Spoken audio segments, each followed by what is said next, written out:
Good afternoon, everyone. This is a meeting of the city's capital committee. Today is Tuesday, December 20th, 2022. On the day's agenda, we're continuing our discussions about potential project funding, utilizing some available funds, primarily from the prior year's, half of the prior year surplus, as well as some recommendations that we can give to the comptroller's office for their inevitable general obligation bond financing, and then also coordinating this with other appropriations for capital projects that we've had up to this point through ARPA.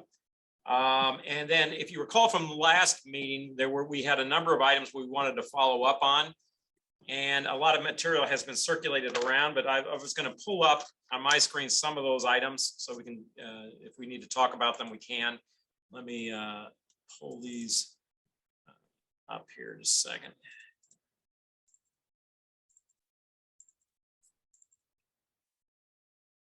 Okay.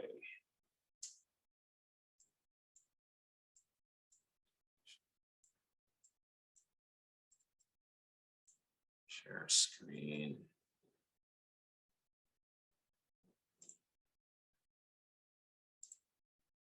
I can do this without losing you all for a second.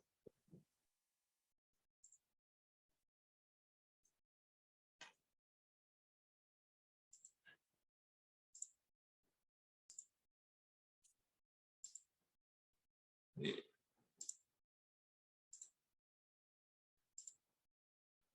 me see if I can do this right here.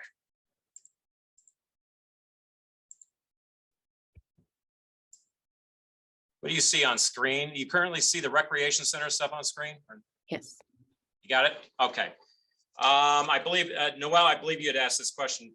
There were, if you recall from the inventory, there were a number, we talked about pools and boilers, which are on the critical list. There are also a number of items that were on the needed list. So the question was, what's the detail behind those items? And so we got in contact with Recreation, and they sent us a list of items by each rec center for some of those needs. And the first list is HVAC capital needs. And you can see those listings here, starting with 12th and Park, Booter, Cherokee, Gamble, Marquette, Tandy, Wool, and then the YMCA chillers. That's where that $5,965,000, or that approximately $6 million request came from, that was on the capital needs inventory. Now that's the HVAC projects. And then there were also some interior projects as well. And similarly, they broke those out by each rec center. And those are itemized in this attachment. And you can go through those and look at them as well. And those add up to a total of almost $8.9 million. And that includes $1.5 million for contingency. In sort of conjunction with that information and detail about what needs are for each rec centers, we'd also ask for some information regarding attendance figures and participation at those rec centers. And that was also provided, at least for the last calendar year, or the projections for the first column represents attendance. This just sheer attendance, or the number of times that could be multiple participants participating multiple times at the same event at a different event at the same rec center. And then the second column is just sheer participant number. So one individual who actually frequents that particular rec center as well. So that just gives you a little bit of context related to those rec center projects. And again, this is in addition to those items which were critically identified related to pools and the boiler system that are currently on our list, partially funded, but still partially needing, needing significant additional funding. Are there any questions on that particular item, or you have what you need for now? Yeah, I'll jump in, and thanks so much, Paul, for providing this really interesting, important data. First of all, who put it together? Who should I be thanking? It was a Parks Department, mostly Kim Hegley Got it. And did presumably facilities services, Rick Ernst or others help out with this, Rich? Or So they actually help out with the physical work and all those things that you see. But you know, when it comes to the actual reporting, as Paul said, Kim really did all, but yes, we assist them daily with things. Great partnering effort. great. And then what about Evelyn Rice Peebles, the Recreation Commissioner? She provided the attendance figures. Got it. I wonder if it would be possible, because this is really great in terms of a more detailed assessment of the needs, but what I'd still be curious about is if you scroll back up to the needs, Paul, for a moment, like there's so many different needs here, and it's hard for me to tell we labeled the full 9 million as needed, but not critical. And it would be helpful to know if of each of these specific line items, what is most important and what is less critical, and perhaps none of it rises to the level of critical, but it would still be helpful to know, even if none of it does, which of these 9 million are the most needed. Does that make sense? And I feel like that's a determination that probably should be made in consultation with both certainly Kim Hagley and Evelyn Rice Peebles and Rick Ernst. Rich, I'll defer to you on that one in terms of the how that's allocated each. Although I did note in this list, and I'm a little confused on this one, is that it's got pool piping and electrical replacement. I thought the pool piping was already on the critical list, but I'll let you go ahead and address that, Rich. Right. So I would say that that's always a good question. And we tell them when they provide us information to provide it, you know, in their priority listing and provide it in red, yellow, green. And so that we can see all these. You know, I can't tell you whether Kim and Evelyn have put, or Rick have put any of these in order from basically looking at them. But I know that these items are things that are all on the list and things that we've talked about. So, you know, we might have to get some more clarification on that if that's what you want to say. Yeah, I think it would be helpful, because I can understand it if the Capital Committee or the Board of Aldermen are reticent to do a full 9 million in needed, but perhaps if a couple 100,000 of this is really critical, we can address that need.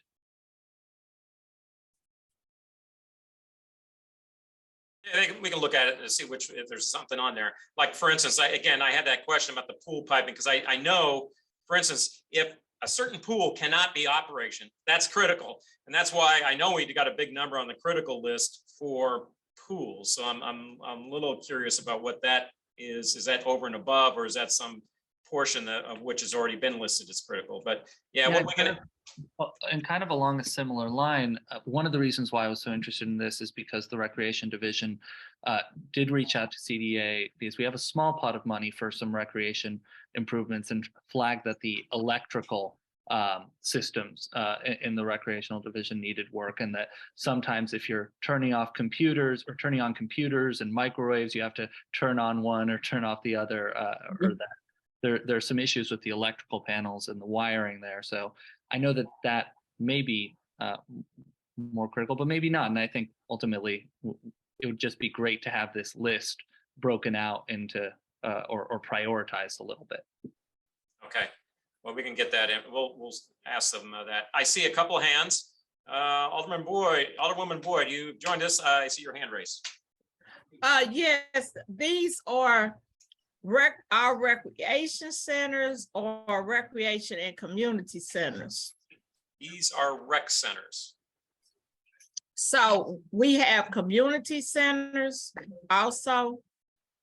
I believe, well, someone else might be best suited to answer this.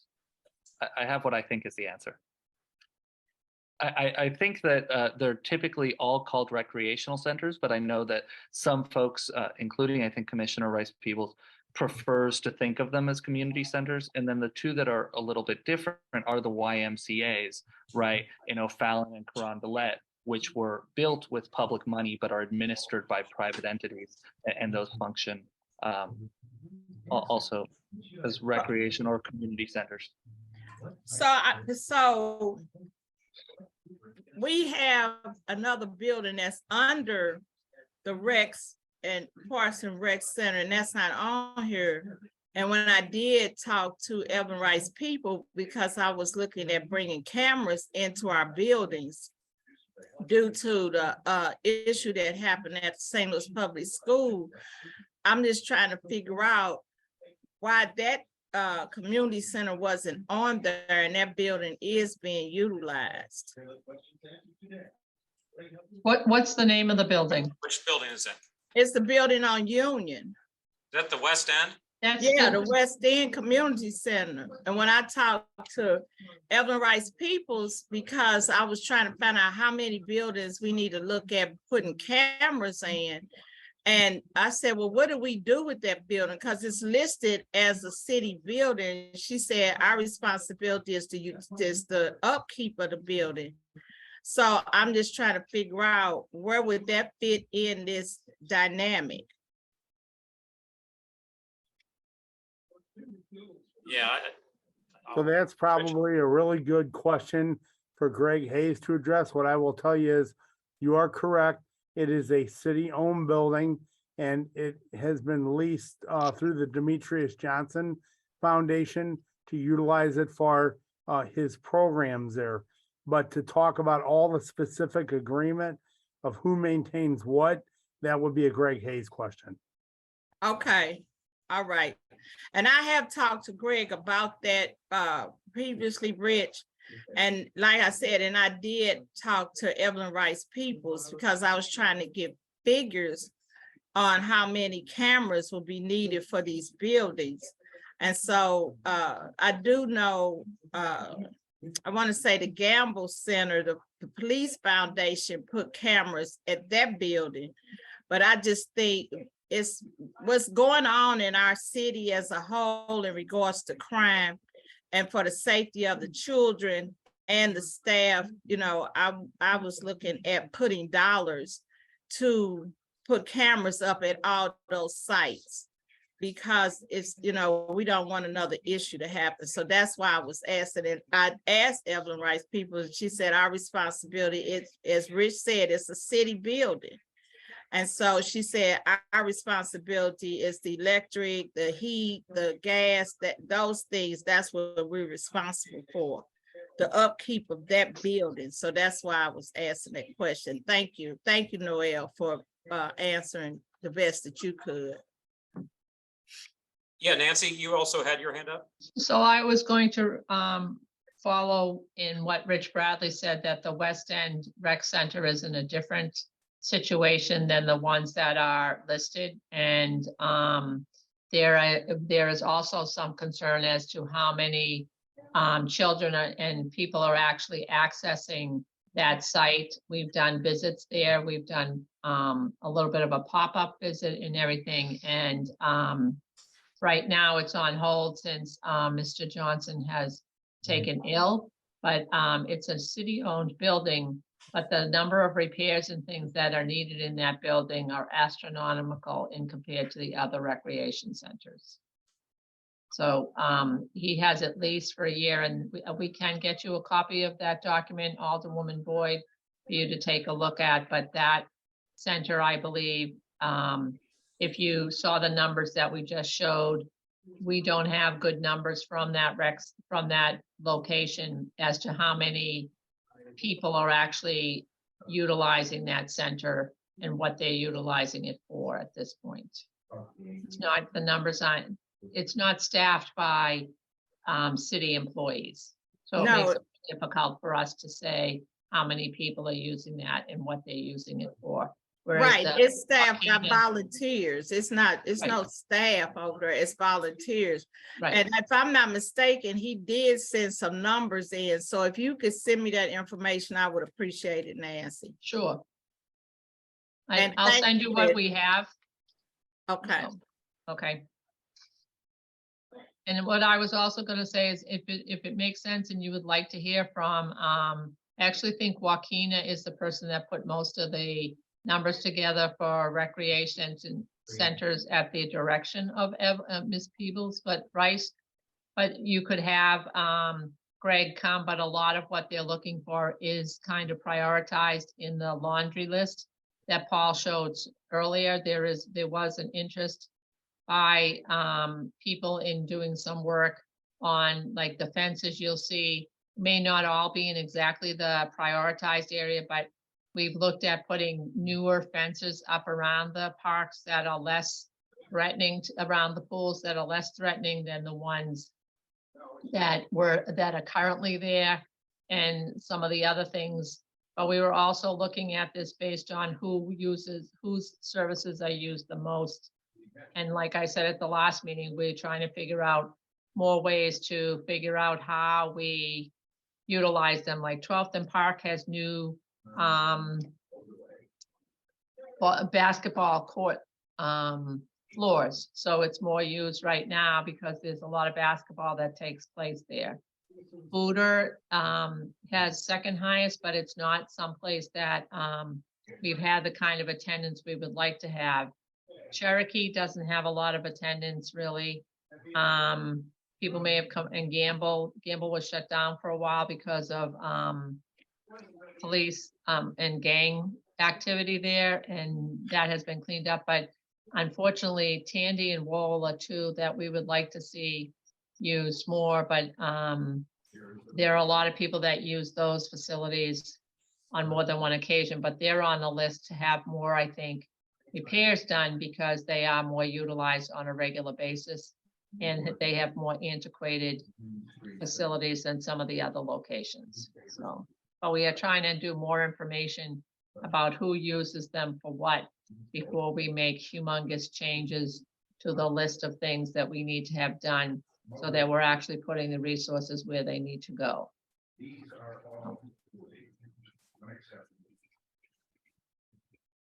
Okay, anything else on recreation? We'll ask Parks to get together and get some priority listings on that. Keep in mind also that we do also have the boiler and the pool issue already on the list as critical. So that's something else we're going to have to keep in mind. And for recreation. Great. Okay, let's see what else we got.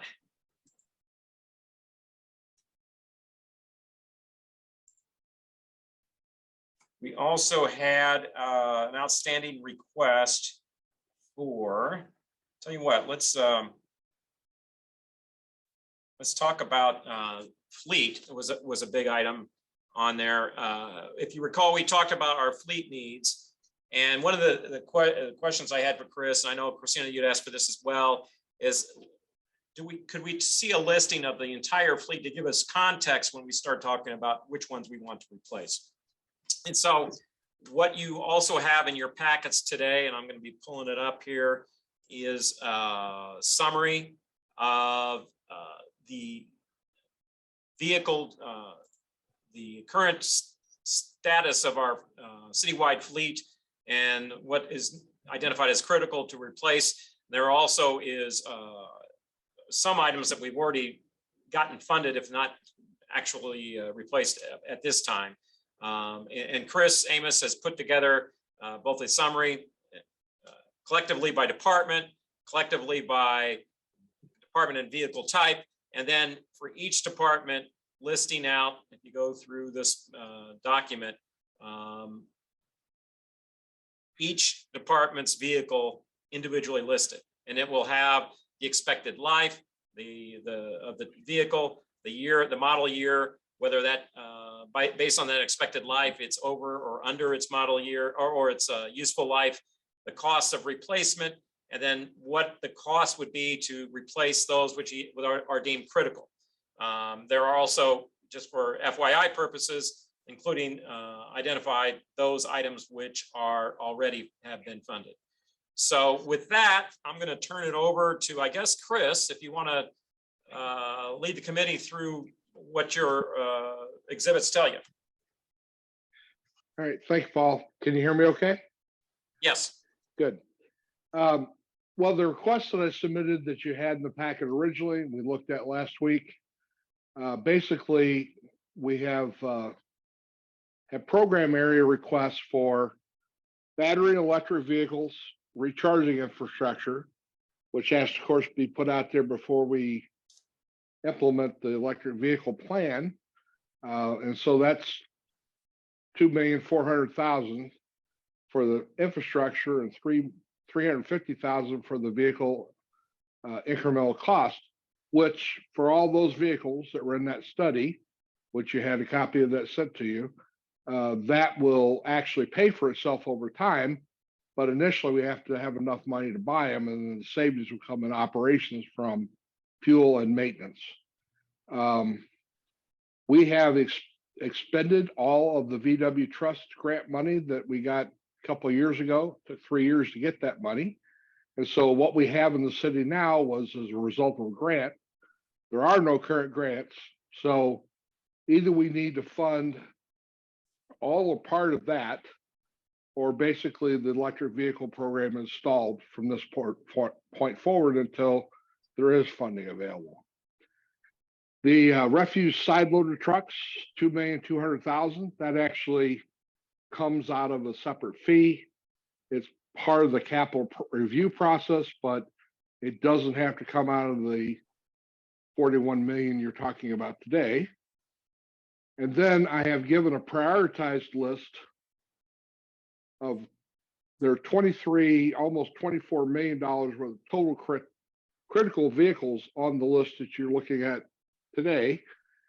But I only hand prioritized a little less than 19 million of it, the most critical ones that I staffed with the other commissioners to find out what they thought was the most important of what they needed. And so I'm not even asking for the whole amount. And I realize that you might not be able to approve the 19 million either, given the limitations of how many competing interests there are. But basically, if you, whatever number you say you want to approve, we'll draw a line on the prioritized list at that point, and we'll buy everything above that line funded, and we'll push off the rest of it for another year. So, yeah, Chris, let me pull up yet. I had the entire inventory up. Let me pull up the what the you had as your recommended portion of that. okay. So you're saying this is, you're talking about the 18.7 that you had identified in the Right. Well, there's also a piece in there for 6 ambulances for fire and 20 detective vehicles that would be hybrid electrics for police. And that police procurement may be altered by the initiative that Comptroller Green has put forward. But the ambulances are still needed. But if things get tight enough, we could maybe buy 3 this next year, and then buy the other 3 the year after that. But the problem is you can only put it off for so long because they run the wheels off them 24/7, and they get the equivalent of 400,000 miles on them in 5 years. And so even if we replace an engine for about $30,000 a piece, we still can only get most 10 years, 5 primary and 5 secondary. So right now there are days when there are not enough ambulances on the street because we don't have a reliable first line set and we don't have a reliable back. But there are 8 coming in that you funded last year through the ARPA program.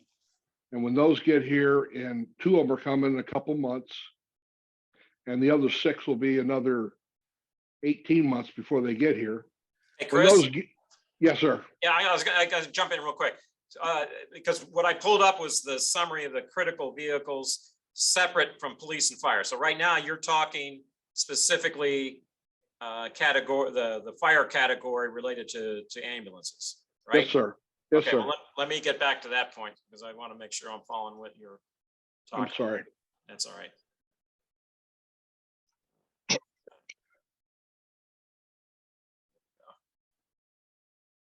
Okay, all right. And you're talking about the 6 ambulances estimated at $2.6 million. Yes, sir. Okay, so that's what we've got on screen now. Okay, So I'd say that in order to augment the 8 that are already on the way, we really need to fund 3 of those, or we're going to lose in the next 2 years. We would lose so many spares we wouldn't be able to keep but maybe 10 on the road a day instead of the 12 to 13 that's needed. And we've been down as few as 8 on the road because of the delay in getting the 8 that are coming in now. So we have to do something with ambulances, or we have to accept that we can't run 12 to 13 a day. That's the reality of the situation. All right, you want to slide down to police? Sure.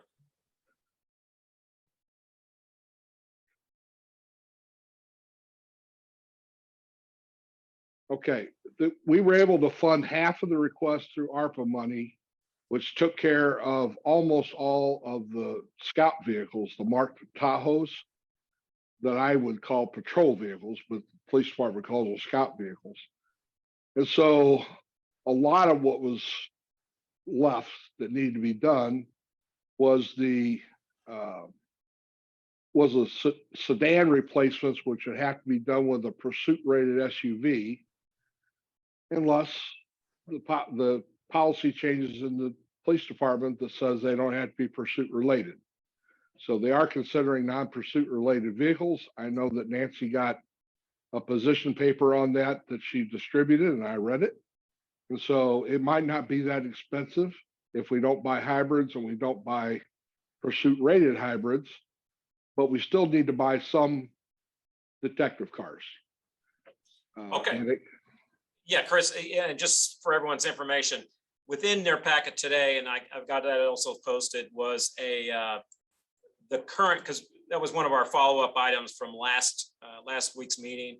What's the current guidelines on police vehicles, detective vehicles? So I had contacted Dr. Isom, and he got in touch with the police department. So this is there's a write-up on that. You can read that at your leisure here, but that sort of describes what that the pursuit related vehicle offering that they policy that they had. But obviously that's not written in stone. So anything that we want to consider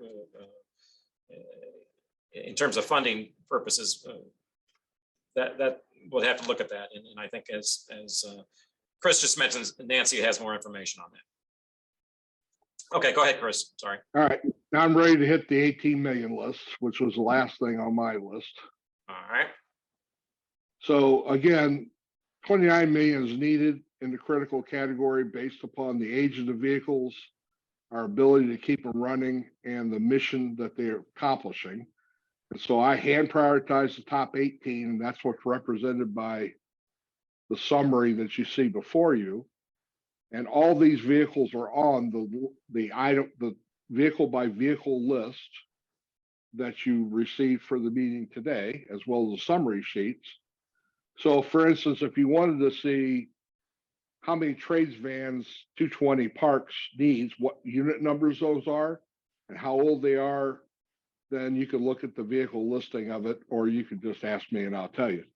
And so the full disclosure on this is that, 18 million doesn't even come close, but resources I understand are limited. So I'm just telling you what it would take to keep from having an operational problems if we don't replace vehicles.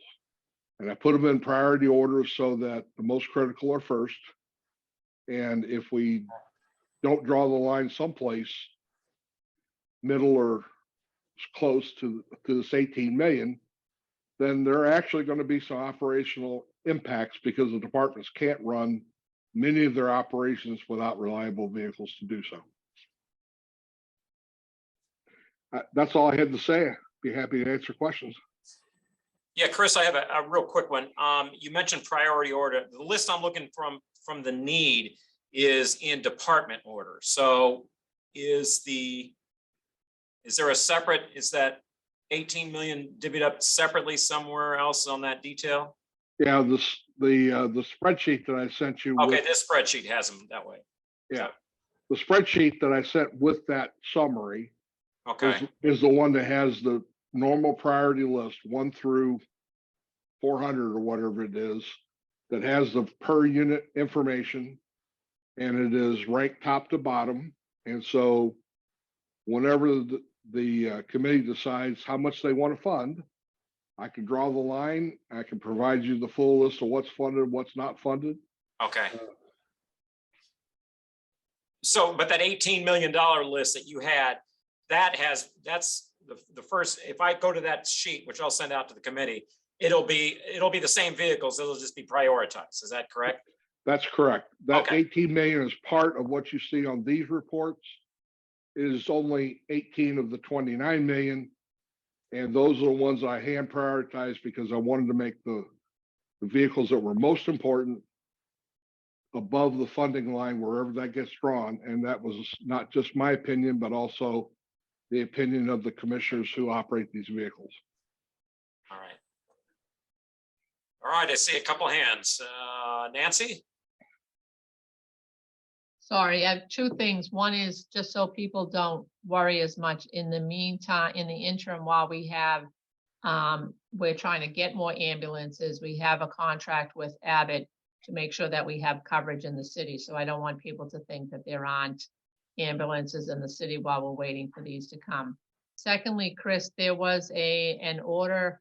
I'm not going to probably get the name of it correctly, but there is an item that the forestry department that was looking for, a special kind of truck. I think it's a vehicle that is about $700,000 it costs. It sounds like that's a lot to people. But when they were in conversations, that particular item would take the place of 5 workers, which we are heavily short of workers. And I don't see anything listed that looks like that new vehicle that they were trying to get. And Paul, you might remember because you were in that meeting. I don't remember what it's called. No, good point. Basically what it is, I've talked to Alan about that. I have a plan to deal with it. And so I didn't forget it. It's just What is the plan? The plan is that there are 3 aerial trucks that cost about $160,000 a piece on this list, 18 million list. And so Alan said that it would replace 5 people, like you said, plus existing trucks. The existing trucks have a bucket that extends 70 feet in the air and holds a forester up there with a chainsaw, and that's how they cut limbs. The new truck is something used by logging companies, and it would be a lift that has an automatic saw, a chainsaw basically on the end of it. And so from the ground, the staff member uses it to cut the trees down. So Alan couldn't give me the specifications. We didn't know how much it was going to cost for sure. You're right. He said 700,000 was approximate. And so our agreement was that, okay, whatever gets funded of forestry, if that's what you want most to cut your staffing problems, then we'll replace whatever forestry gets on this list, especially the aerial trucks, with that saw truck. We still don't have a budget quote for it, so we don't know exactly what it is, but we're expecting a demo. And so if the funding gets approved for the forestry equipment, then that saw would be the first thing we purchase, that saw truck. And so approving the list the way it is with the funding the way it is still gets that truck. Yeah, but that doesn't give me correct information, because you then are going to move stuff around for other items that we needed. And this was an additional item, not to be a takeaway from others. So we'll try to get you that exact amount as to what that will cost, because Yep. most people sitting on this call are going to think that I'm going to get all of these forestry, hypothetically, all of these forestry items and park items are going to be purchased. And then later down the road, somebody could be looking for a out front mower and find out, oh no, we turned that in and we didn't get that. We put a couple other things together and replaced them with this other vehicle. But that's not what was supposed to happen with this particular item. It's supposed to be an add to their list, not we'll take something else out later on down the road. That is a Okay. necessary item that they've requested. And so it should have been, and I'll go back and talk to Alan and Greg, but that should have been on the list of something that is needed to happen, not going to be a swap out later. And then we don't get the other equipment that we need on top of that. I understand. And the issue was that this list was was developed with the commissioners and submitted back in late August before the issue about the truck came up. So we could solve the problem easily by saying that whatever funding you approve, you want the first forestry truck on top of that as being the first item in the funded list. And then as soon as I get the exact number, we'll know what that's going to be and it'll come out of funding. So the result will be, if you want that and all the other forestry equipment instead of trade-offs, then whatever is on the end of the list, dump trucks for snow or refuse trucks or parks vehicles or tractors or whatever, that will get pushed down the list by 700,000, and therefore those things won't get funded. I'm sorry, I can't hear you, ma'am. Sorry, I was on mute. And what I'm telling you is that that's not an either or.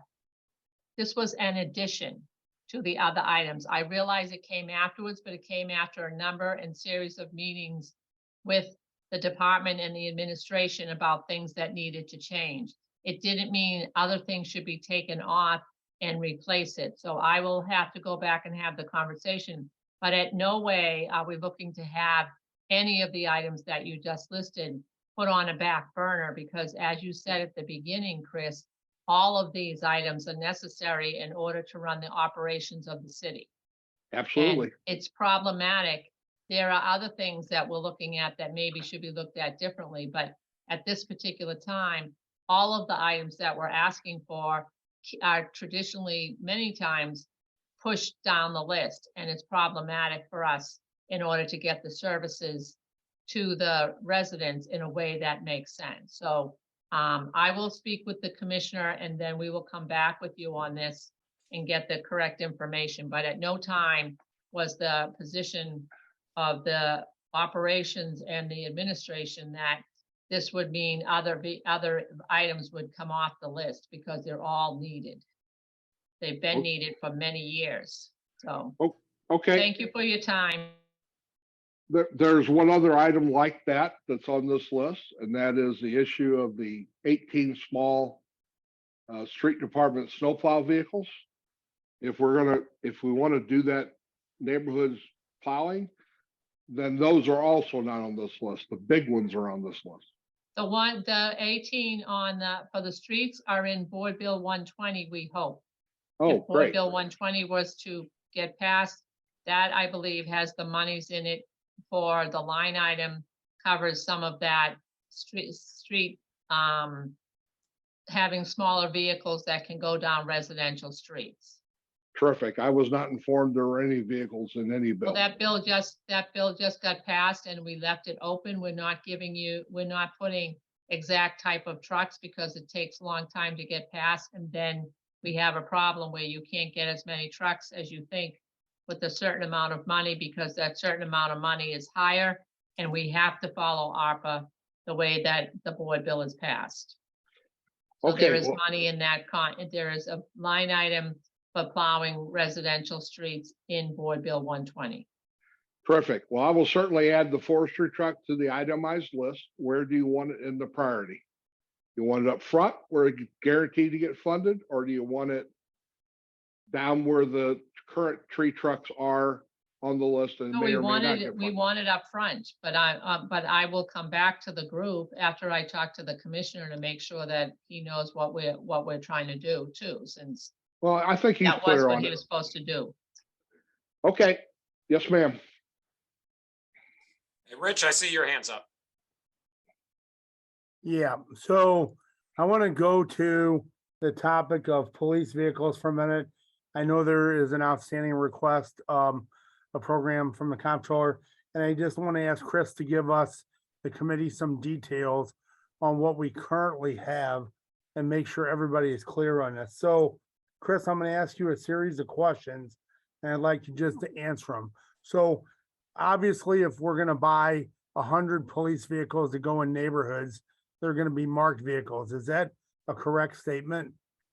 That's what Latanya's proposal says. Yes, sir. Okay, and so we bought 3.420 million from Board Bill 184, and those are all marked vehicles, correct? Correct. Okay, so how many current marked vehicles, scout police vehicles are in the fleet today? I'd have to look at the exact number, but I think it's about 350. Okay, and out of that 350, how many of those go home currently and are parked in neighborhoods? I don't know of any of those marked cars that go home parked in neighborhoods at this point, at least not. They were not even listed on the last time the police submitted their take-home list, which was 2 years ago. So if they put some in take-home roll since then, I wouldn't know about it. Okay, and are you aware if there's any take-home vehicles, and I'm gonna say marked, because again, I'm not concerned about command vehicles or whatever. Are there any marked vehicles that go home currently outside the city? The only marked vehicles that go outside the city and home are the K9 units where the dog officer goes home with the person officer. The other ones that go out that like SWAT and those type of vehicles are not marked. All right, and that's all I wanted to do was just paint a clear picture of the background so everybody knows the details to make an informed decision. Thank you. Yes, sir. Yeah, thank you, Rich. I did want to point out when we start talking about the rolling stock and equipment in terms of what the cutoff is. Chris's list currently adds up to 18. Remember, we're only talking 27 and a half for the surplus part of our capital, which is everything. So there's going to be a cutoff somewhere. So that's the challenge we get when we start doing capital, is that our list of needs far exceeds our resources. And so it's a matter of prioritizing where we want to, what limit we're going to have on each category that we're going to be in. And so that's why it makes it so difficult. Just as while we're on vehicles, I think that might be a nice segue. Latanya, did you want to discuss your letter regarding the take-home vehicles? First, I would like to say, Rich, thank you very much for that information that you just provided. And in addition to what Rich just stated, that gives additional clarity of why vehicles are needed for the comptroller's request. And the comptroller's request still remain at 100 cars, and the approximate or estimate per car is $54,000. So the request remains at approximately $5.4 million.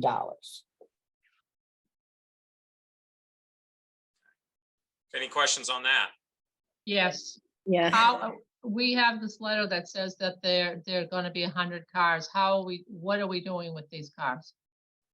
Those 100 cars are going to be take-home cars to assist in the comptroller's public safety initiative, having a car or a police vehicle presence on city blocks.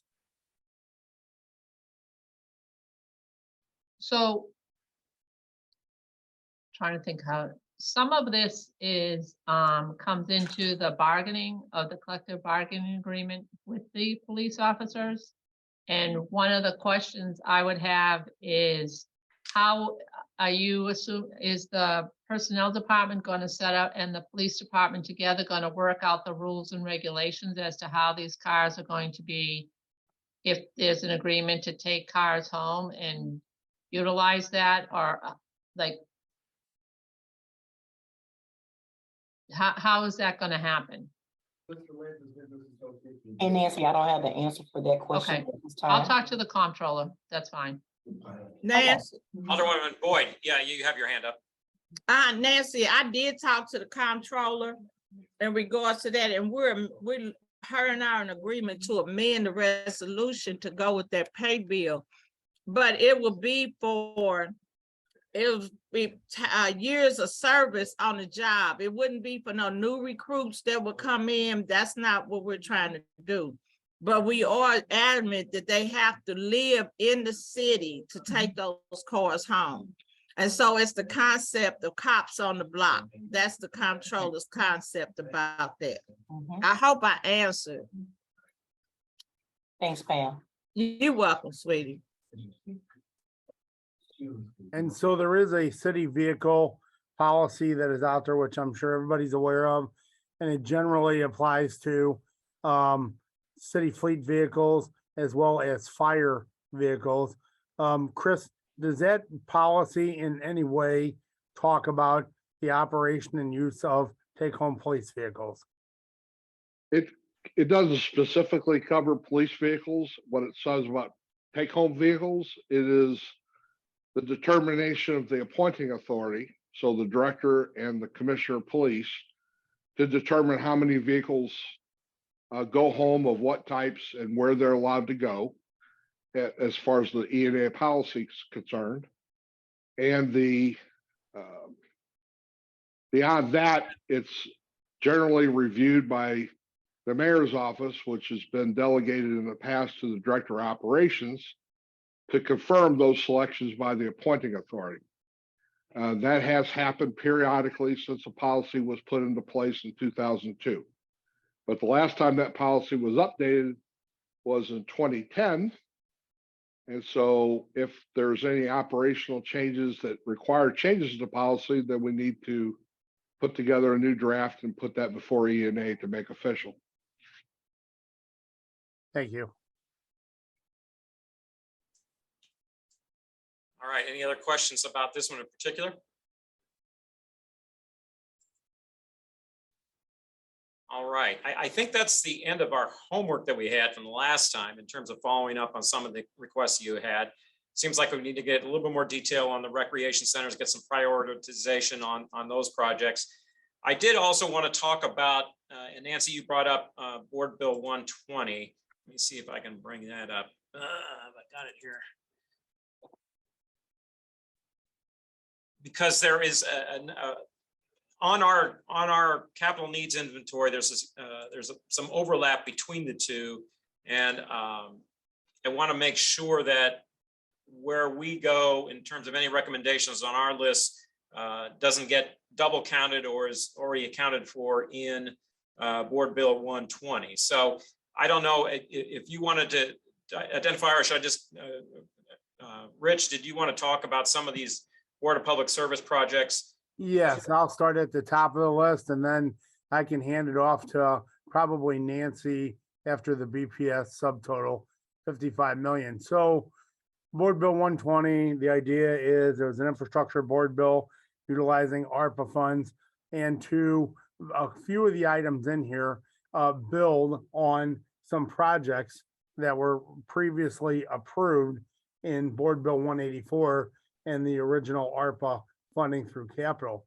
So for example, the first one, which is the design and implementation of traffic calming and roadway improvements based on completed traffic studies. Alderwoman Boyd and I discussed in the last meeting that, and she asked a great question about what is a shovel-ready project. And so a study is like a 20%, 15 to 20% conceptual design, where it gives options before you actually proceed into engineering design. And so a study is not a shovel-ready project. A shovel-ready project is a project where the plans and specifications have been completed by a licensed professional engineer. They're signed and sealed, and they are ready to go out to bid and ready for construction. And so the first item, there are a number of corridors in the city that many of the alderpersons have funded, and the studies are complete. And I believe there are 5 of them, to be actual with you. And the plan here would be is $12 million to actually take those 5 corridors and to perform the engineering design and put those also in conjunction with some other projects that had started previously. And let me talk about that a little bit. So traffic calming wise, we do not have a set of real design standards for traffic calming in the city. We have what I will refer to as a toolbox of items that we have utilized for different situations.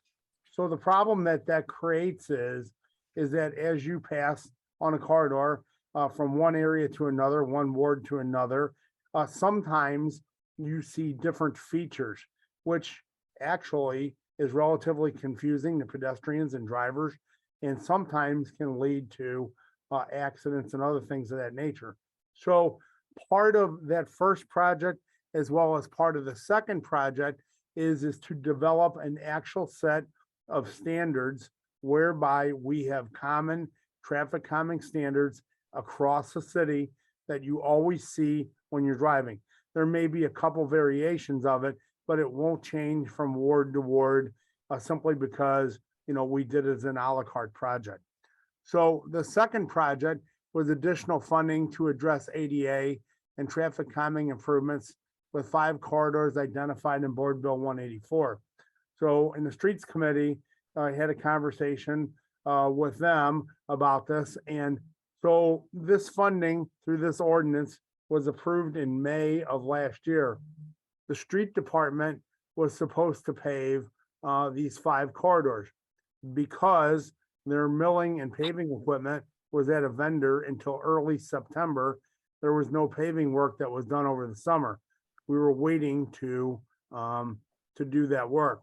In conjunction with that, there was this conversation of, while we're going to pave, we can look at this in a holistic approach, and we can add traffic calming features, striping, additional ADA items to these corridors so that we don't come in and pave and 6 or 8 or 10 months later, tear them back up again to do other things. Because obviously we all know that when we do things like that, or anybody does, we all get pretty well beat up. So we have employed 3 consulting engineers to look at those 5 corridors from Board Bill 184. Assuming this passes, it will combine the funding for the paving in this, and we will do those in a holistic manner. The next item that is on the list is, let's see, Greenway North Grand Corridor Improvements. So what this is Great Rivers Greenway, North Grand, Cass Spring, pedestrian improvements associated with the Brickline Greenway. And so there was a shortfall of about $12 million in GRG's project to build infrastructure on the opposite side of the street from the Greenway. So if you will, they were going to build a Greenway down one side of the street and not finish the paving or the sidewalks or other things, ADA improvements on the other side, because it was not in their project. So they asked the city to work with them. And so this $2 million would represent the local match share for an STPS and a CMAQ grant, where we would apply to do the city side improvements and get those corridors completed so they're not halfway done. The next item on the list, the public safety answering point, the PSAP building, which is the 911, EMS, fire, police, SEMA, the emergency EOC, the emergency operations center, which will be at Jefferson and Cass, 17,000 square foot facility, estimated at about $42 million today. And we currently have a little over $5 million that we are working on the design for that. So this $15 million, again, if it were approved, would give us about half of the funding that we would need for that facility. And, you know, meeting with our federal lobbyist and working with, you know, Nancy and other folks around town, I will tell you, the one thing that frustrates me greatly is you can get grants for helicopters, submarines, tanks, any kind of things that you really don't need, but you can't get them for police vehicles, ambulances, fire trucks, or a PSAP 911 facility, which to me would be something that should be up front and center. And so we have been scouring, looking for grant opportunities to fund the other $20 million. We don't have anything yet, but we are applying for any opportunity that would come forward. And I think the last thing on that list, there's 2. Okay. The next item is safety improvements at the top 10 crash intersection locations. And so this, again, is hand in hand with the traffic calming that we're all talking about. I think everyone on this call is very familiar with, traffic speeding and traffic calming needs and accidents and fatalities and all those things. And so the idea here is to fund improvements in conjunction with the standards that we design above for the top 10 crash intersections in the city. And those consultants I mentioned before would also be working on those designs in conjunction with the standards and the things we're going to do in those other corridors. And then certainly last but not least is the street paving for arterials. If you will, in the red, yellow, green sheet, there's about $14 million in there for arterial street paving. This number would be a portion of that. So if this were to pass, then that $14 million would be reduced by $8 million. And we would be looking at funding the remaining $6 million. So that in total are the BPS projects that were in that infrastructure board bill for $55 million. And I will hand it off to Nancy. Hey, Rich, before you go on, so if I look at that list specifically, the 15 for the PSAP, the 8 for the arterials. Are there any other? I'm trying to think of things, dollar amounts that would, if they're funded here, would come off of our list over here on your list. So in my category of that I just talked about, those are the only 2 items. But we'll, Nancy can point out the ones below that may do that too. Okay, Pam, I see Alderwoman Boyd has raised her hand, so go ahead, Pam. I just have a question. Like Rich would say, the street paving for arterials. My question is, I'm trying to figure out how to ask it. The street paving, I know all the people put in dollars for street paving. So is this as an addition to, or is it that we don't have to use our money for the street paving? So my understanding of that, Alderwoman, is that this is in addition to, because I believe what you guys typically do with your ward capital is pave the side streets and pave other streets. These are the major arterial corridors in the city. And so I believe this would be in addition to. Okay, and then the other thing is the design and implement traffic calming and roadway improvements. So, and Rich, I'm keep beating on this horse.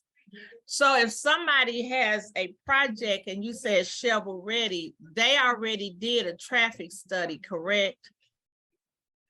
Yes, the traffic Okay. study is phase 1, and it's about 15% of the design conceptual. Then you go Okay. to engineering design. When that's done, it is shovel ready. Okay, thank you so much, Rich. Yes, ma'am. And I see Alderman Cone has joined and he has his hand raised.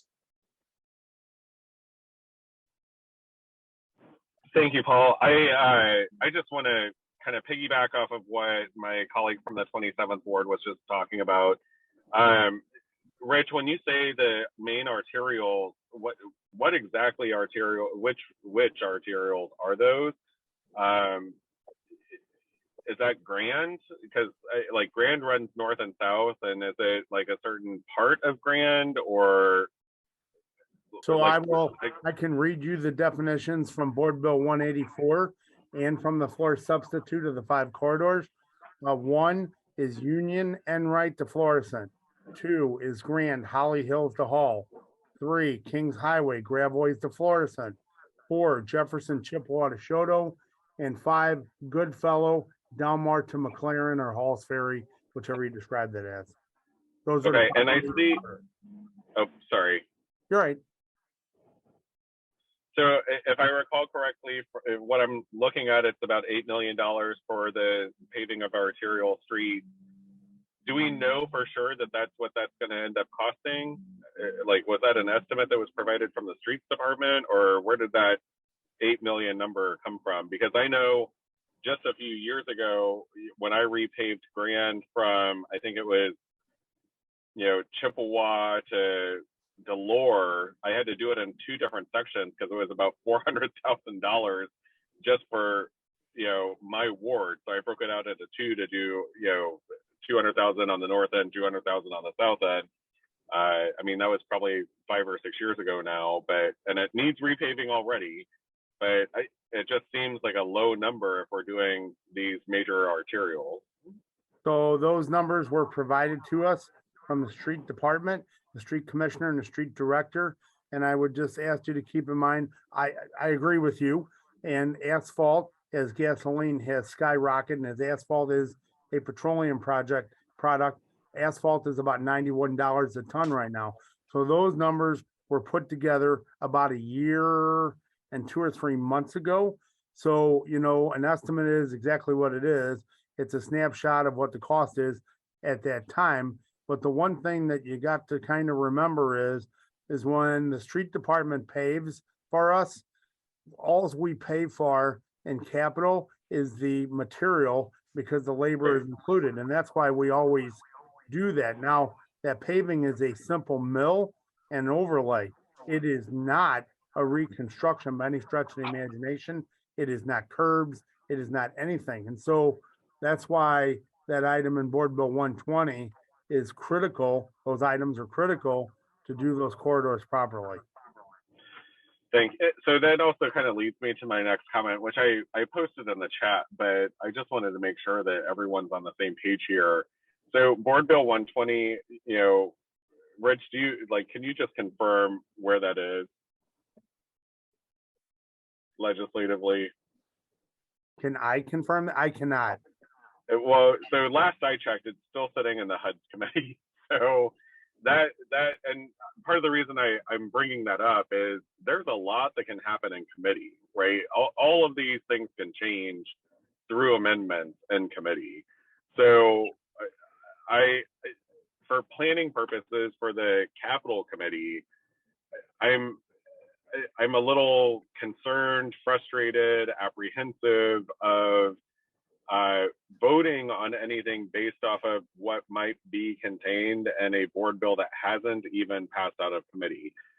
Board bills that have passed out of committee, there's not as much likelihood that they would change. There's still the possibility that it could, but the likelihood of it changing is not as great. But certainly when a board bill is still sitting in committee and hasn't passed out, there's a great potential for amendments. And so I would be very apprehensive about using these monies as kind of allocated as they are, because they haven't been as of now. So I certainly appreciate the overview and going through it. I'm on HUD. I believe my colleague from the 27th is also on HUD now. So, I think that we'll be having that discussion certainly in the new year, but I feel like there's so many priorities that we have in our capital expenditures right now. Certainly this will help alleviate some of those concerns, but until it's passed, I don't think it should be taken as the gospel, for what it's worth.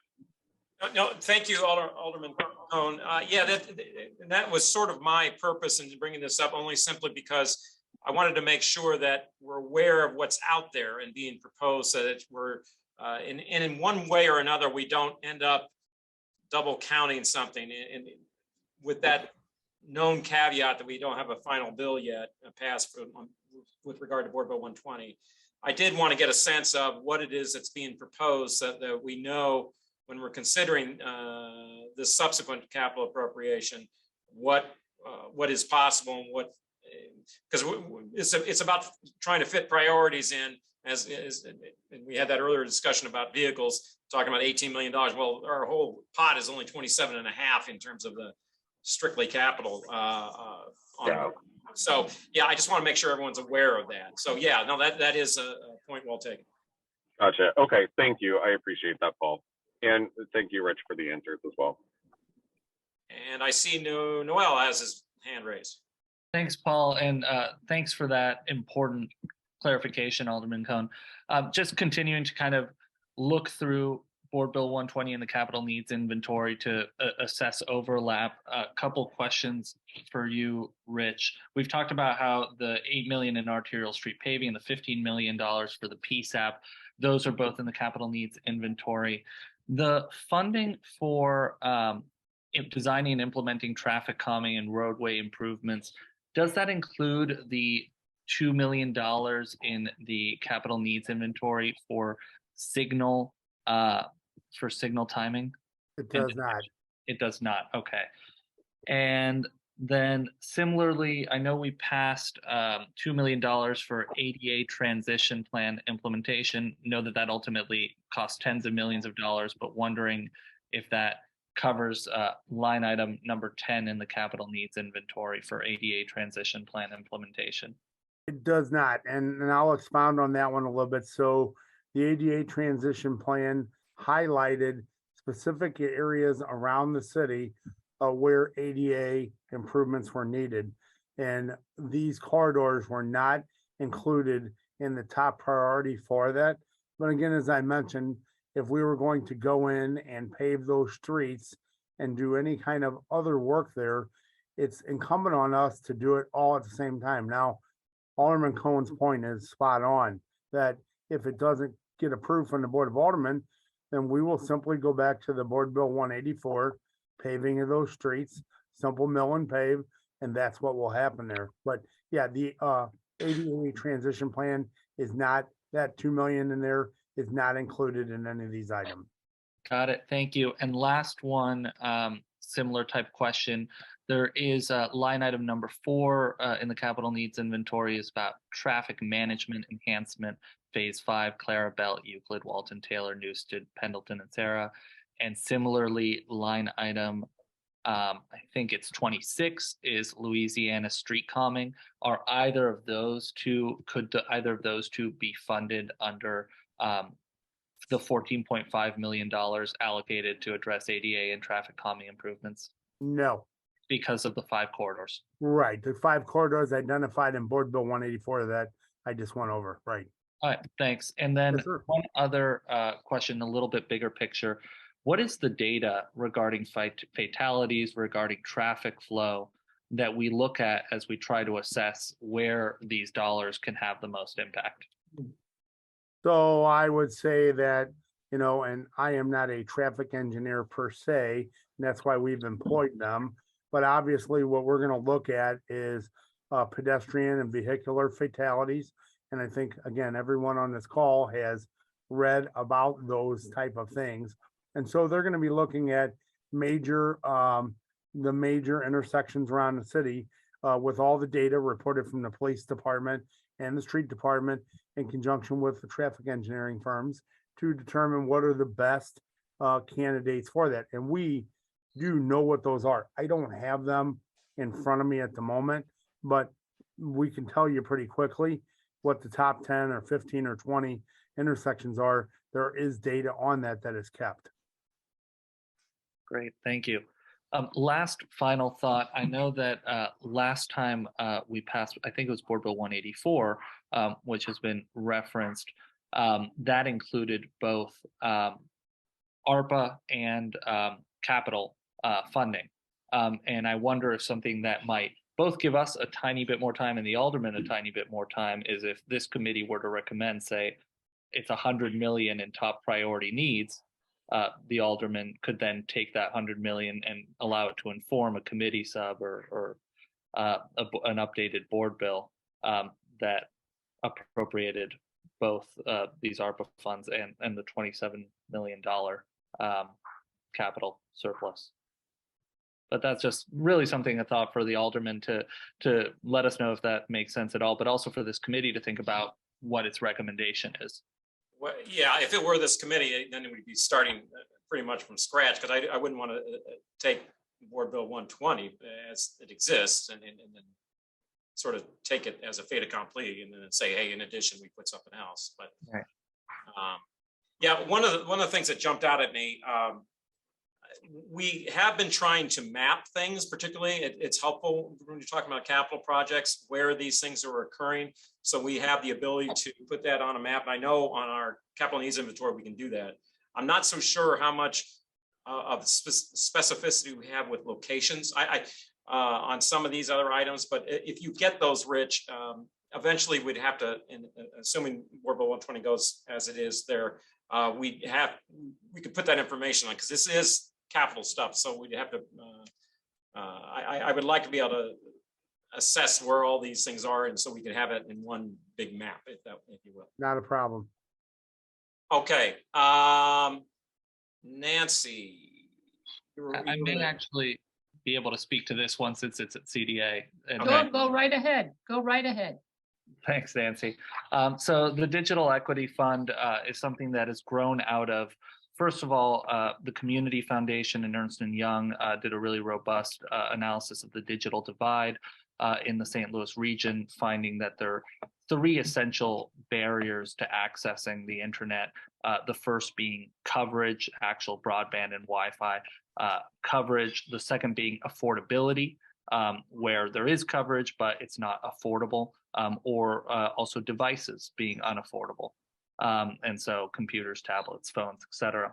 And then the third kind of barrier to accessing the internet was digital literacy. The individuals might have coverage, might be able to afford the coverage, but still don't actually know how to navigate the internet. And so this Digital Equity Fund will allow us to invest in interventions designed to address each of these challenges. Not frankly, the next step, and one that was already funded in Ordinance 71393, is a analysis of the city's fiber network, because as well as a deeper analysis of what some of these interventions could be, because the only real way we can make a dent in the coverage piece of this would be a pretty sizable investment with significant federal and state match, and that's going to require us to have a really clear understanding of what the capacities of the city fiber system are. We obviously have a sewer network, water network, streets network. We also have a fiber network that goes under city streets and arterials, and just assessing exactly what its capacity is and how much we could build off of it. But that study is currently underway, and as it concludes, we may use this Digital Equity Fund to match federal dollars for an investment to expand coverage, or we may deploy it in a in a less ambitious, but ultimately for the amount of money, possibly more impactful way to really address the affordability and digital literacy barriers. But it's a flexible pot that we plan to allocate according to where we can make the biggest impact. And the person leading it is really Simon Huang, the city's chief technology officer. It's just being housed and administered through CDA. Okay. You want to keep working down the list, Nancy? Yes, the next one is for public safety. It's the CAD, which is actually the computer aided dispatch, which would help with the 911. It's the new software that we need as we move forward. It's something that we would begin to use as soon as it was available. And we all know that we have had issues over the period of time, but this would allow us to dispatch in a different way, but it would bring the technology up to the 20th and 21st century as to what kind of software we use, how we can respond, and the best way to utilize that going forward. It's a combination to help, hopefully, eventually, as the PSAP comes on board, we would also be getting the call taking and dispatching services done with updated software that enhances our ability to provide services for respondents and citizens at this point. The workplace modernization and enhancement. Many people may have heard that we are in the process of moving a lot of the paper systems in the city to technological systems, where we would be putting into place different technologies that will help us with the services that we employ People may not be aware of the fact that many of our records are all kept on paper rather than computerized, or there's a number of different systems that people have, but it doesn't necessarily mean that all our different software systems can talk to each other in a way that works. And what this does is this provides us with the ability to upgrade the workplace. So for example, hardware and investments in software and applications to upgrade the processes that we use to be more digital and efficient, and some laptops to video conferencing and hotspots, and equipping staff with appropriate equipment which would enhance their staff performance. And by investing in the software and services, we leverage established solutions to gather the right data to improve decisions and replace manual and paper-based processes with more effective ones. We're getting ready to launch. We've done the financial department, but we're also getting ready to launch the way that people sign in with time cards, which will become electronic, the way people process the payroll, and everything will all become much more electronically friendly going forward. And as a result, we want to make sure that other areas that haven't been as 21st century become 21st century, which make the user from the citizen's perspective, as well as the user in the office, be able to work better and get better answers than before. It doesn't include personnel or hiring improvements. It's more, that's part of the ERP citywide transition I've already talked about. We have some like making video conferencing room upgrades, because it looks like at some point we will still have video conferencing going forward at some level similar to today. Adding software and services for data analytics and dashboards like the ARPA survey and things of that nature. And coming forward, maybe potentially digital signatures and document management to route contracts and paperwork electronically. And we're going to try a pilot with that. The reality is that for E&A, for example, 5 paper copies of every contract that is going to be approved before E&A comes through our office and goes through the whole process. And that's just not the best way to handle that. And we're also adding Telemi, which is a subscription service to help us with DHS and the buildings by putting the public data together and cross-referencing with eviction metrics and landlord data as to where we have vacancies and where we may have opportunities for housing people in a different way than we have before. And then it's just an overall upgrading most of the systems that people may have had interaction with the Citizen Service Bureau, which is only can really talk to itself. So we are now trying to expand all of these programs so that they will be interactive and more bring the city to a different level of ability for customer, which is the residents' use, rather than the way that they've done things in the past.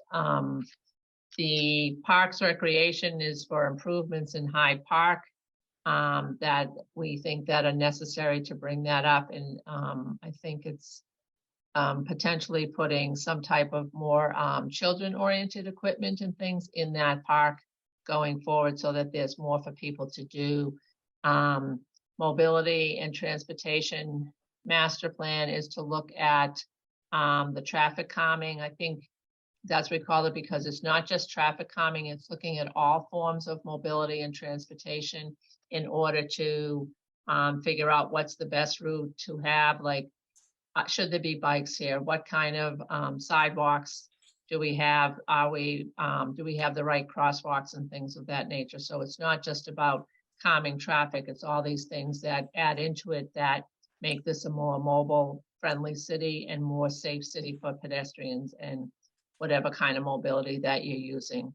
The plowing residential streets, we've asked for money to see about the possibility. There has never really been in the city's plan a systematic approach to plowing residential streets.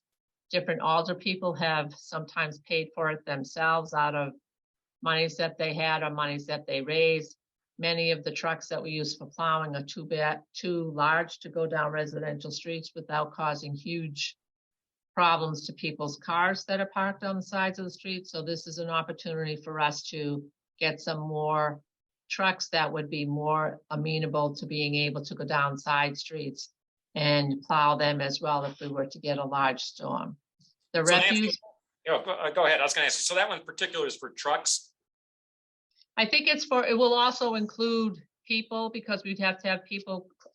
Let me see where, it might include some people at it too, because we'd probably have to have a foreman or somebody to do that. But the goal is to have a program where, if possible, we could do this internally. But we had, we'll see how it goes. But ideally, we want to see if this makes sense and actually works for people. But some of it is for trucks. Some of it is, we'll see what the other cost would be. It might be that we need more salt or more other snow-related items to make that happen. The reason why I bring it up, because I remember this is ARPA, so when you start Right. talking about people, that might be a little. Well, no.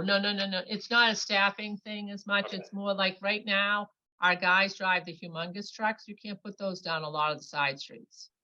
But they could drive a smaller truck and do some residential streets once they're done with the bigger arterial roads. Okay. So on the refuse is a pilot project. We have 80% of the trash is collected in alley dumpsters and 20% is in roll carts. And this would allow us the opportunity to test and see if there were neighborhoods and or routes that we currently have now. Sometimes routes go across the ward, so we're not looking at it on a ward by ward basis, but we're looking at trying to have see if there's a couple of companies and people that would like to try having a roll cart rather than a alleyway dumpster in their yard, and how we would be able to use that for both recycling and trash and probably yard waste as well. But we'd have to look at how that went. But we put money in to have a pilot project to see if that's a more efficient way to pick up trash and refuse going forward. So that's what that money is towards. And then sidewalk program, this is to try to deplete the backlog of the 50/50 sidewalk program that has been in place for a long time, but is there are a number of, it kind of was a program in place that then stalled, and we estimate based on the cost that it would take us back from 2017 forward to backfill all of the sidewalk improvements that have been listed and had not been being fulfilled prior to this administration. And actually, since we came in, there's been additions, but the majority of them come from pre-2021 of us trying to get those areas fixed for people.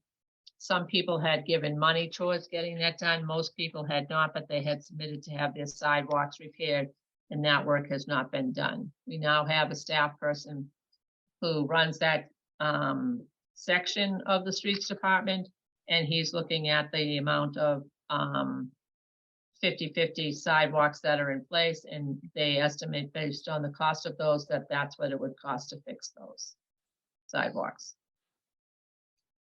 Okay, thank you, Nancy. Mhm. I see Pam, Alderwoman Boyd, do you have a question? Yeah, Nancy was moving so fast. I was trying to get her, but she took the whole show. So I was like, okay, let me dissect what she was saying. So on the information technology services, that's the internet services for the city. That's what we're talking about, right? The digital equity fund that Noel referred to is for city residents, et cetera. The workplace modernization and enhancements is for internal city work. Okay, so this is just my suggestion. I don't know about anybody else, because the city is so far behind, and we're such in the caveman mindset of how our city is ran. Nancy, do you all think that's enough for that to get us where we need to be? Well, this doesn't include the millions of dollars that have been spent already to put the majority of the programming that we need to do, which is the payroll, the finance and the timesheets, those are all through a different service that we've already paid for, budgeted and paid for. This is to upgrade the equipment that people have. And Simon, as Noel referred to, is very good and on top of this and thinks that this will cover what we need to cover going forward. And additional software, they have calculated out some of it, like the software for DHS, they have calculated out what the cost would be for that and some of the other programs. So I think he's pretty close to what he thinks he needs to move forward. So does STL TV, are they included in upgrading? In this project? Not in this project unless they need new computers, but Rich, I think we did put money into SLTV earlier, and I think, Paul, maybe we gave them more money in their budget last year, if I remember correctly, for some of the upgrades that they're looking for. Okay, and then the High Park, and so I'm kind of confused because we just looked at something with Parks and Recs and Forestry, and then I heard you say that this was to bring equipment in, playground equipment or whatever, into their park. And so if I'm off, tell me, because like in my parks, I pay for that out of my out of half-cent tax. I might be saying it wrong, but with the tax that all the people can use to do stuff into their parks, so that can't be used with those dollars. It could be, but there's been a request to put it through this way in order to get it maybe faster than where we are with, it's ward capital that I think you've used before, but it's been asked if this is something that we could do as an improvement through ARPA funds. Okay, and then I'm glad you clarified the plowing, because that would have me so confused. All I kept seeing is these big, huge trucks going down these little streets and people pinned in and can't get out of their street. So I'm glad you clarified that. Thank you so much. But the refuse pallet, now Brandy and I are looking at picking areas in my ward because we're trying to change out to rollouts, and our challenge has been the streets are too narrow. And so that's what he's kind of working with me to see how we can find a street where the trucks can come down to do the rollout. So, and I'm glad that, we're looking at that. And I think the last thing, the sidewalks improvement, I know you all are trying to fix this, Nancy, but this is the biggest mess that I've ever seen. And then two, they keep saying, perfect example, they want to repair sidewalks on a block that has majority LRA properties. And they're saying, well, it's damage to the block, to the property, and they're vacant properties. But I guess my concern is, why would it have to come out of my ward capital to repair that? So I don't know that. Might not be it. So I think there is different money for LRA sidewalks to be fixed. This is not, to the best of my knowledge, this is not that program. This is a program where the majority of people, we have 3,000, as of June 1st of 2022, we had 3,893 open service requests related to sidewalks. Okay. I guess, and I will verify this, is that this is based on houses that people actually, sidewalks in front of places where people live, or the majority of the street has livable housing in it, and the people have requested the sidewalk be fixed. I believe the LRA properties would be a different situation, and we will get you the answer on that. But this is, people have put in these requests, so I'm making an assumption that the residents, there are heavy amounts of residents in these areas. Right, and so you and I are thinking alike, because I kept saying, I can't see, I'm paying for sidewalks in front of vacant lots or vacant properties and their LRA properties. I said, I can't see that. I said, if it's a resident resides in the property, I can see that. but not, I'm putting money in for these vacant properties. So we're kind of much on the same page. So any information you can give me will help me, because I was just frustrated with it. Yeah, at some point, we may do some of that with LRA properties as a way to try to get them sold, but I will get you the information on this specific properties. I will send it, Paul, probably to you, and let people, I'll find out from Bethany whether there's a list that we can provide that would be helpful. Okay, thank you. Or at least the so much. difference between LRA, but my sense is this, none of this is LRA properties. But at some point, as an attraction to try to sell some of those properties, we may have to do some things to help make them more attractive to be sold. And I understand that. I just feel like, why would the older persons have to pay for it? And why wouldn't LRA absorb that cost? Because it's their properties. Right. Yeah. Right. So, okay. Thank you so much. You're welcome. All right. Thank you, Alderwoman Boyd, and thank you, Nancy, for going through those. Now, if I'm correct, it looks like that bottom half of this list, I don't see much overlap between our list and this list. I mean, maybe it's, I know it's had a couple things, but other than that, is that correct, Nancy? Yes, I think we try to not have things be done. How we came about this list was there are residents that had filled out what they'd like to see money spent for, things we know we need to get done. And some of this is like, okay, sidewalks is a good example. We're fixing a backlog. Going forward, we'd have to figure that out. But these are things that we thought we would be able to use that amount of money before the end of December of 2024 and get caught up on all of that. So that's some of this, knowing that we have longer term capital issues as well. But these are things that residents would begin to see, citizens would begin to see as we're using the money in the neighborhoods to try and repair some of the things that lots of people have concerns and complaints about. Thank you. So to make a long story and epic, yes, we did not put them on both lists. Okay, so other than those items that were in the top half that Rich talked about earlier. Okay, I think we're at the end of our meeting today. Obviously, and I was talking with Christina earlier about timing. What I'd like to do is we're probably gonna have to shoot for a meeting in the week of the right after the first of the year, so that we can come together with some sort of recommended package. We'll follow up on what information we need today from Recreation on prioritizations, and I think that was the only one we had following up on. Rich, if we could get together, we're going to have some sort of summary, some sort of scenario we can start with, and just start looking at alternatives, so that we got some sort of package we can come up with. Again, we're talking about $27.5 million.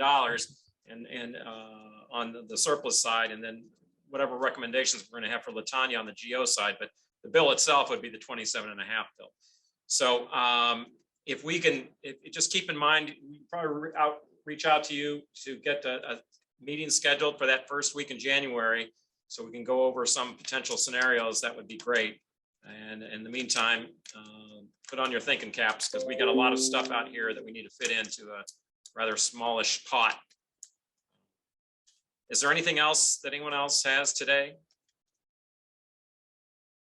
I may just not be recollecting, but in the first meeting, we went over a summary of the Citizen Advisory Committee results, right? Would it be possible to get the full detail? Because I think we had the top 10 and the bottom 10, but it'd be interesting to see where everything else fell. You have the graphs on every project was listed. It's in there. Okay. You should have it. I'll take another look at that. Thanks, Paul. Okay. Yeah, and if you need it like in a tabular form or something, let me know and I'll just send it. I think I could pull it together. But yeah, the whole thing was included. One more note for clarification. So the comptroller's proposal is a proposal for this surplus. Yeah, all of this, there's two things. No, the comptrollers, we got two potential pots of monies. Each year when there's an operating surplus, one half of that goes to capital, right? And that was about 27.5 million. Then there's also the GO bond issue that was authorized by voters last spring, which is going to be something in the neighborhood of 20. Typically, it's we can make recommendations for what that should be funding. Typically, it's the longer term things that are suitable for GO, like like bridges and things like that.